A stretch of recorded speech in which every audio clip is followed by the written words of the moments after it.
In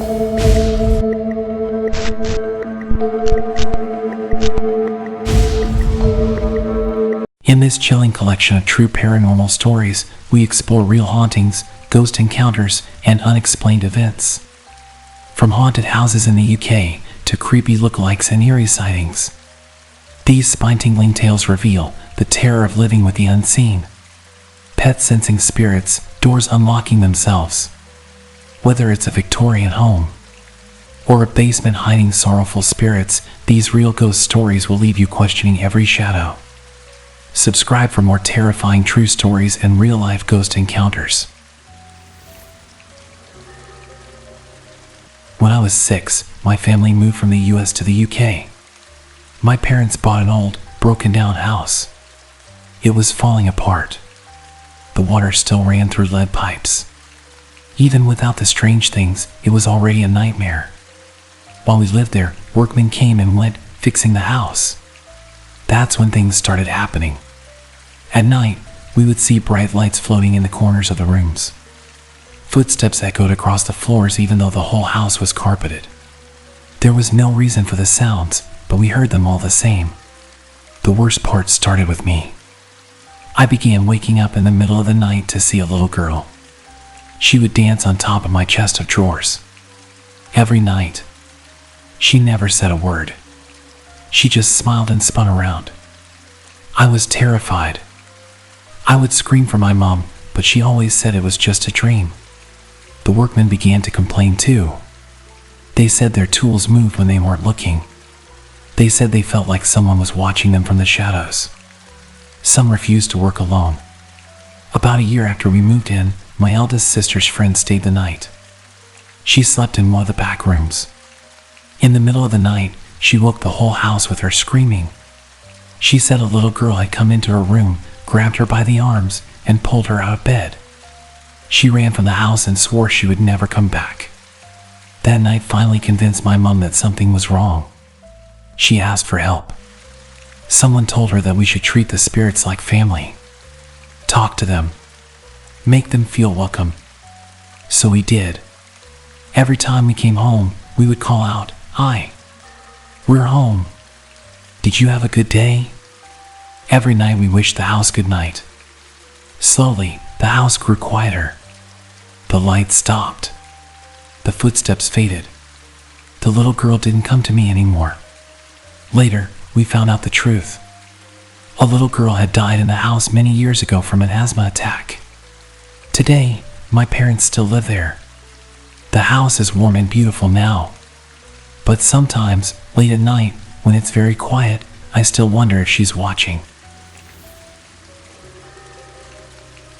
I live in a house that was built in 1858. It has survived both world wars. It has stood through things I can only imagine. The walls feel heavy, like they have soaked up years of pain. One of the past owners had 2 sons.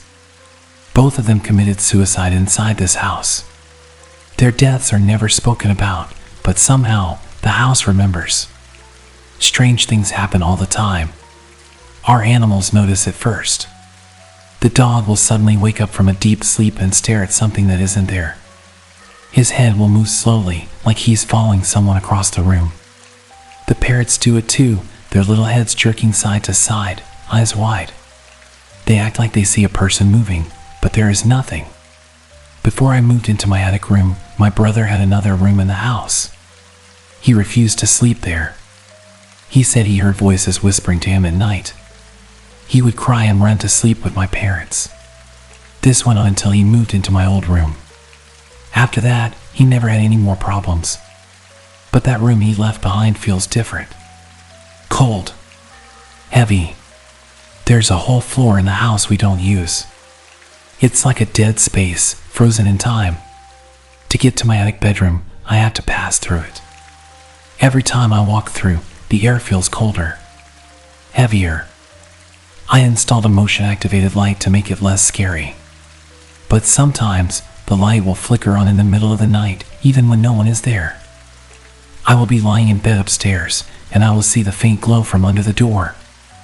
A reminder that something is moving down there. Something that isn't me. Sometimes, when I cross that unused floor, I walk into cold spots. They come out of nowhere. One step is warm, the next feels like stepping into an icebox. It always feels like someone is standing right behind me, breathing down my neck. Even now, after all this time, I don't feel truly alone in this house. I don't think I ever will. This house has seen death, sorrow, and things that have left a mark. Some nights, I wonder if the house is still alive and watching. I was a teenager when it happened. I was sitting at my computer, instant messaging my girlfriend. I had my webcam on and the little viewer was up, so I could see myself. Behind me, you could see the stairs leading up and the entrance to the living room. The house was old, a Victorian, and the floors and stairs creaked with even the softest step. My younger sister had a habit. She would fall asleep on the couch every night, then stumble upstairs to bed later. It was normal. It happened almost every night. As I typed away, something caught my eye in the webcam window. I saw my sister. She walked out of the living room and started going up the stairs. I froze. Something felt wrong immediately. I didn't hear a sound. No footsteps on the wooden floors. No creak of the old stairs. Nothing. Just silence. I didn't say anything to my girlfriend. I just stood up slowly and walked over to the living room.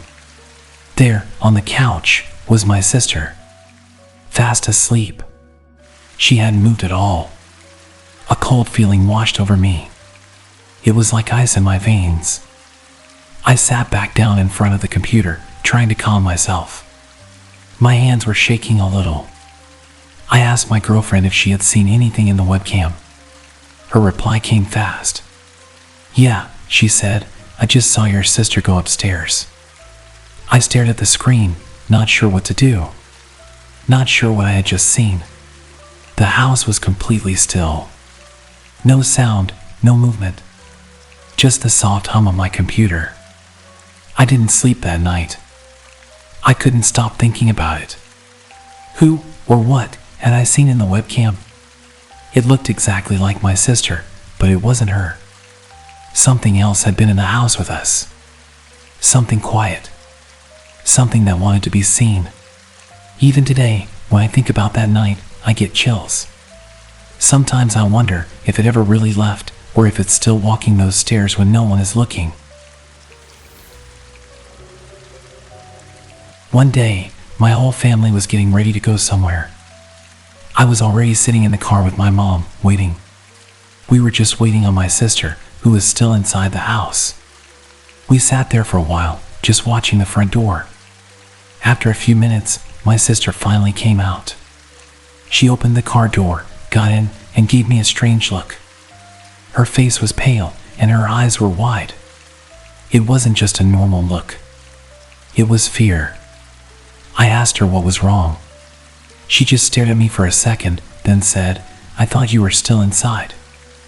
I was confused. I told her I had been sitting in the car the whole time. She shook her head. "No," she said. I stood at the bottom of the stairs and called out, "Hey, we're leaving now. Hurry up." That's when she told me the part that made my blood run cold. She said she heard my voice call back from upstairs, loud and clear, "Okay, I'll be there in a minute." I just sat there, frozen. I hadn't been in the house for at least 10 minutes. I hadn't said a word. She swore she heard my voice. Clear as day. Coming from the second floor. The car went completely silent. Even my mom didn't know what to say. We all sat there for a moment, staring back at the house. It looked normal. Still. Empty. But it wasn't. Something was inside. Something that sounded exactly like me. I didn't go back inside that day. None of us did. We drove away without looking back. Sometimes, late at night, I think about it. I wonder what would have happened if my sister had gone upstairs to find me. I wonder what she would have seen standing there, waiting. It still gives me chills. Whatever it was, it wanted to be heard. It wanted to be real. Maybe it still waits there, answering back, pretending to be someone you trust. It happened late one night. My mom was sleeping deep in her dreams when something woke her up. She felt a tapping on her foot. At first, she thought it was just a dream. She opened her eyes slowly, not sure what she would see. At the end of her bed, there was someone standing there. She squinted in the dark, trying to make sense of it. Her heart started pounding hard in her chest. The figure was blurry at first, but then it became clearer. It looked exactly like me. Same height, same hair, same face. She stared at it, frozen. She couldn't move. She couldn't speak. For a few seconds, the figure just stood there, watching her. Then, without any warning, it started to fade. Slowly, like smoke in the air. Within seconds, it was completely gone. My mom sat up in bed, gasping for breath. She looked around the room, hoping it was just a nightmare.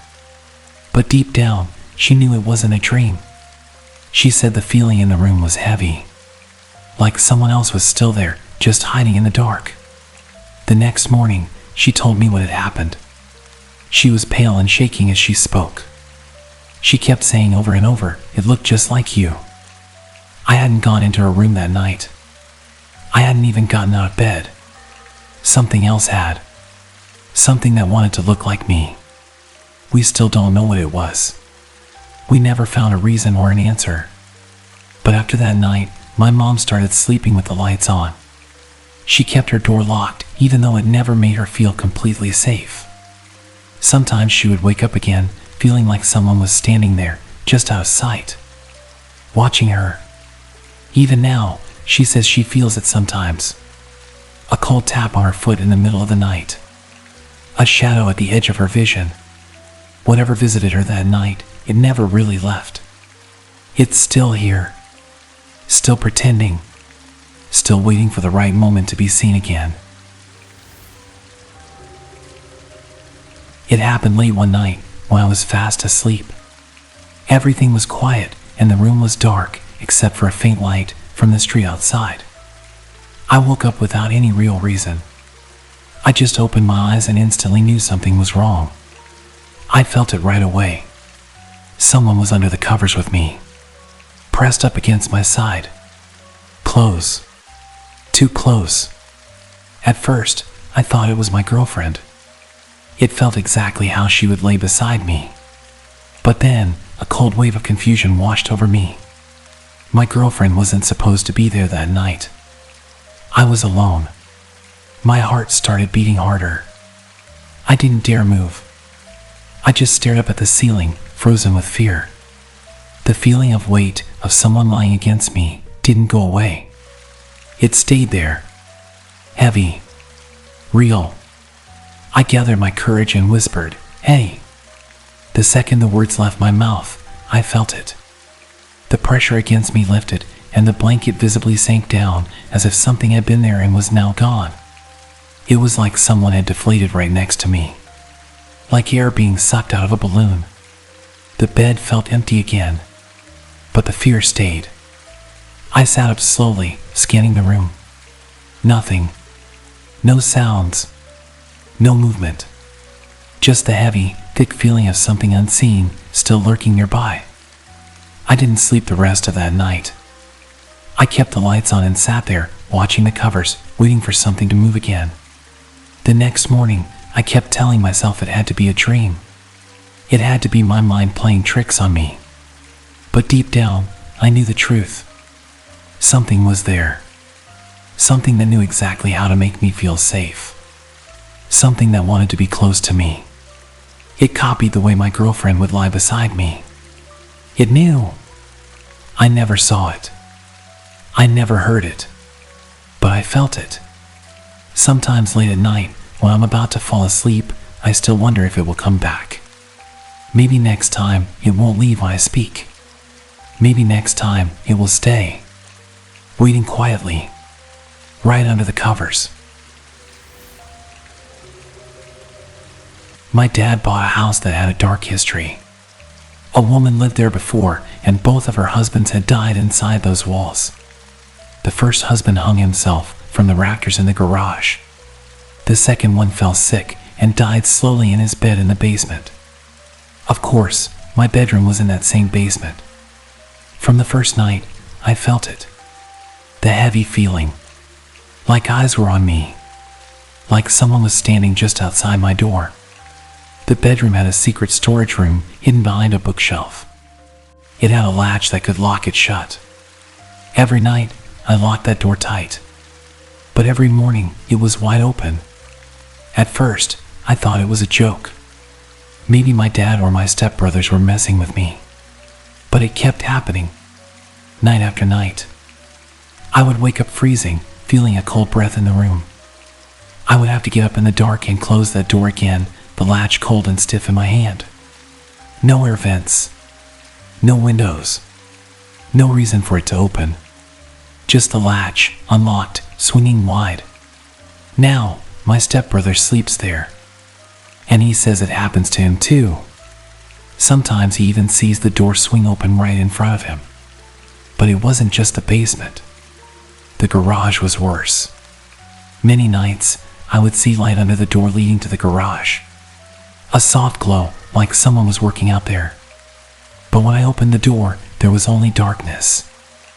I would hear noises too. Metallic clinking, like something moving. Once, I caught sight of the old saw blades on the wall. They were spinning slightly, as if touched by invisible hands. It happened more than once. And every time, my eyes would drift up to the rafters, to the place where the first husband had hung himself. I couldn't help it. I always wondered if he was still there. Watching. Waiting. Some nights, the house feels like it's holding its breath. Like something is waiting for you to forget it's there. And that's the worst part, you never really forget. You just learn to live with the fear. Because in that house, you're never truly alone. It happened one afternoon when the house was quiet. I was sitting in the living room, not really paying attention to anything. One of our cats was wandering through the dining area, heading toward the kitchen. Then I saw it. She froze for a second, her body tense. Then, without warning, she started sliding backward across the floor. It was slow at first. Like someone had grabbed her by the tail and was dragging her back. But no one was there. The room was empty, except for me and the cat.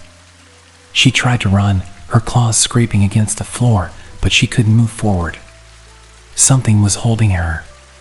For a few terrifying seconds, it looked like an invisible hand had a tight grip on her. Her body twisted and her tail jerked, like she was fighting to get free. Then, just as suddenly, whatever was holding her let go. She bolted from the room, her fur standing straight up. She hid under the couch and refused to come up for hours. I sat there. The air felt heavy. Cold.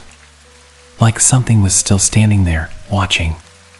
I had heard stories before. Whispers about a little girl spirit that lingered in the house. Some people said she was 4 or 5 years old. They said she liked to play. At first, I thought those stories were just made up to scare kids. But after seeing what I saw that day, I wasn't so sure anymore. The way the cat moved. The way the air changed. It didn't feel playful. It felt wrong. It felt like something unseen had crossed a line. After that, the cat refused to walk through the dining area. She would creep along the edges of the room, keeping her eyes wide and alert. Sometimes, late at night, I would hear the soft sound of small footsteps running across the wooden floor. Light. Fast. Like a child playing. But when I checked, no one was there. Only the feeling. Cold and heavy, hanging in the air. Maybe the little girl just wanted to play. Or maybe she just wanted to remind us that we were not alone.